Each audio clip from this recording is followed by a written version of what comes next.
Hi guys, welcome to the 9th season premiere of AB and the Films. Season 9 has begun. Okay, first of all I want to say to the audience out there, Happy Thanksgiving. I got the Thanksgiving film list ready to go. Yeah, all two of them right here. Right here.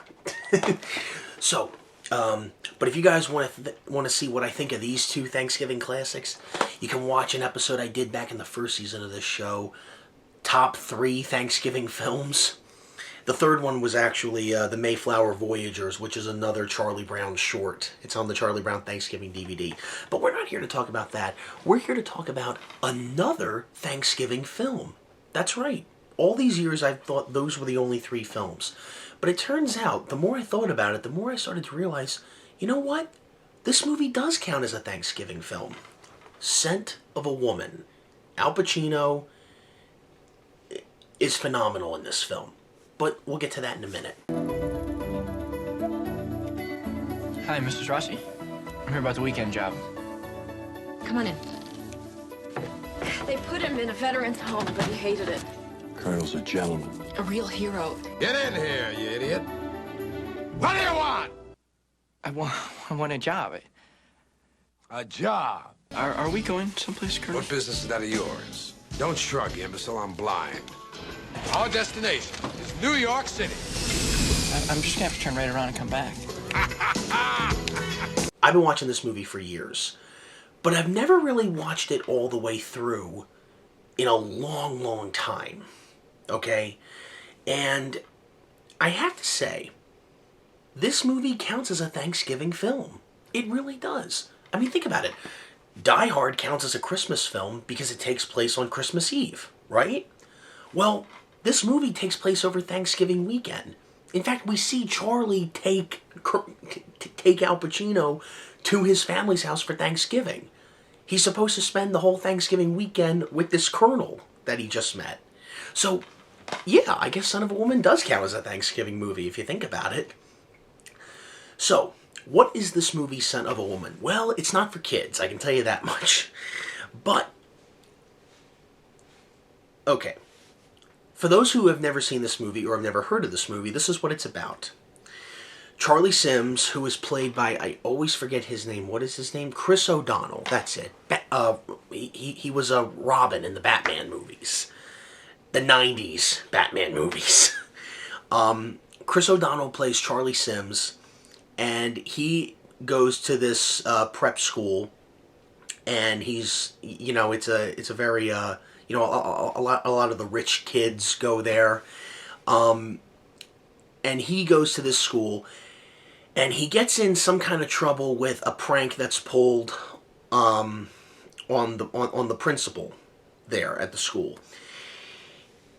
But all the while, Charlie is really looking for a job to help pay his airline ticket to go back home to Oregon because he doesn't have the money to go there. So he's looking for a job, and he finds a job looking after this retired lieutenant colonel who is Frank Slade, played by Al Pacino, and he's blind, actually, and Al Pacino's performance is just absolutely stunning. But you could say that for almost every Al Pacino movie, you really could, but he knocks it out of the ballpark in this, and Chris O'Donnell does as well. I mean, he's very good at playing Charlie in this.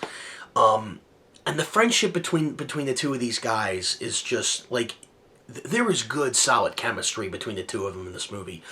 And so Charlie gets the job of looking after this retired colonel, and the colonel decides, I want to go to New York City for Thanksgiving weekend, and they just go to New York City for the weekend. And they start learning a little bit about each other. Charlie starts learning about Frank, and Frank learns a little bit about Charlie. But between their whole issues, like, for example, Frank has become a lonely, bitter, shallow person. Hardly anybody in his family will talk to him or see him. And Charlie's in the middle of this dilemma at school because a couple of his friends pulled a prank on the principal, and they're trying to rope him into this, and he had nothing to do with it. And so they're both trying to help each other out, not with their issues, but they basically learn a little bit about each other in this. And that's the main gist of the film. Charlie's having a difficult weekend. How does he look like he's holding up? Oh, he looks fine to me. Don't think I can't see women, because I can't see women. Boy, you have a one-track mind. Women are the essence of life. She's wearing florist. Fleur de rocaille. Ogilvy Sisters soap. That's amazing. Well, I'm in the amazing business. Like, he knows almost everything about Charlie the minute he meets Charlie, when Charlie comes in for an interview. How's your skin, son? I like my aids to be presentable. Well, I've had a few zits. But my roommate, he let me his clinic because he's from Chestnut Hill, and he's got The History of My Skin by Charles Sims. The acting in this movie between the two of them is what makes it great. Now, with that said, if you haven't seen this movie and you want to see it, I strongly recommend that you guys see this, because there's going to be there's a lot of cheering moments in this movie. There's a lot of heartfelt moments in this movie. The acting is stunning, particularly in the scene towards the end when they're in the hotel room and Frank puts on his uniform. That was a pretty hardcore emotional scene.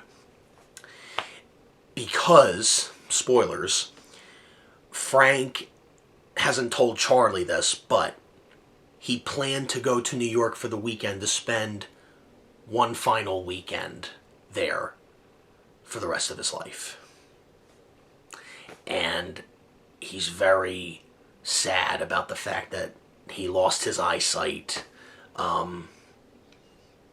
when he was overseas, but he lost his eyesight in the most stupidest way, which comes up during Thanksgiving dinner.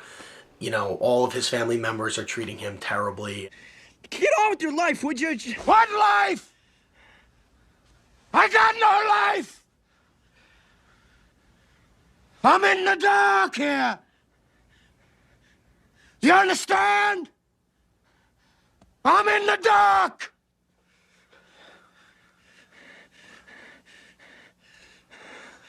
So give up. You don't want to die. And neither do you. And with that said, if there's anyone out there that has seen this movie, I think we can all agree the best scene in the film is the scene at the end. Obviously, when Charlie is at that trial at school, and they're and the principal is trying to, I think he's the principal. What's another word for principal? He's like headmaster of the school. He's trying to get Charlie to rat on the guys that did this prank, because he knows Charlie did it, and Charlie knows who it is, but he's not going to rat on these people. He's not. He's got character. You know, he's not going to do that. And Frank comes in, and Al Pacino gives one of the best speeches, not in his filmography, but in film history. I'm not kidding. It's right up there with Charlie Chaplin's speech in the film The Dictator. It's up there. It's that good. And it's about a 9-minute long speech. But it feels like 5 minutes. It goes by like that because the acting is just so great. And by that point in the film, you really see the bond between these two characters. I don't know if Charlie's silence here today is right or wrong. I'm not a judge or jury, but I can tell you this. He won't sell anybody out to buy his future. And that, my friends, is called integrity. That's called courage. Now that's the stuff leaders should be made of. They don't really become friends. I mean, they kind of do, but because at the end of the movie they go their separate ways. But they're a little bit wiser now as to the world around them and how they see themselves in it. And that is what's really...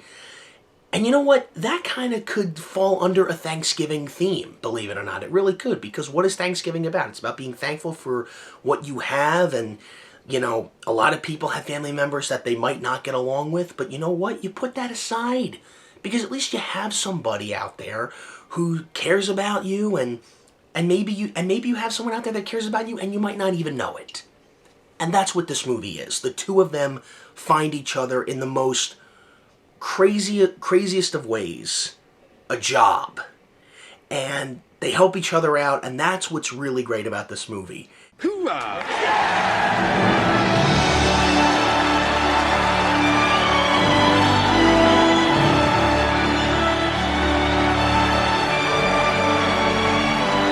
This is the movie that got Al Pacino the Oscar. Now, think about this. This movie came out in 1992.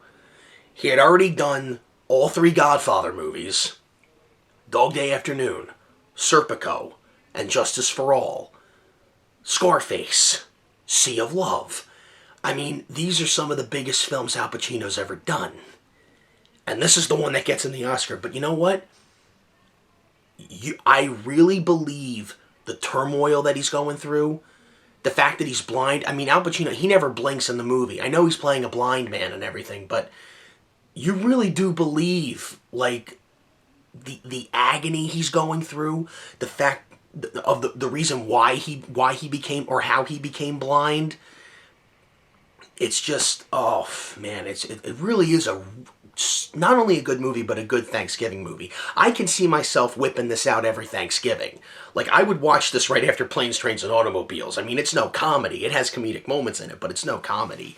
But it's definitely it's a watchable film. It's definitely a rewatchable film over and over again. It's a really good movie. I totally recommend this movie. If you've seen it, I'm pretty sure you guys probably feel the same way I do. And yeah, so those are my thoughts on Scent of a Woman. Great film. Highly recommend it. Rated R, so the little kids can't watch it. But you know what? If you guys want to check it out, strongly recommend it. And if you're a kid, consult with your parents. That's all I'm going to say about Son of a Woman. Have a happy Thanksgiving, and I will see you guys in the next review. Later.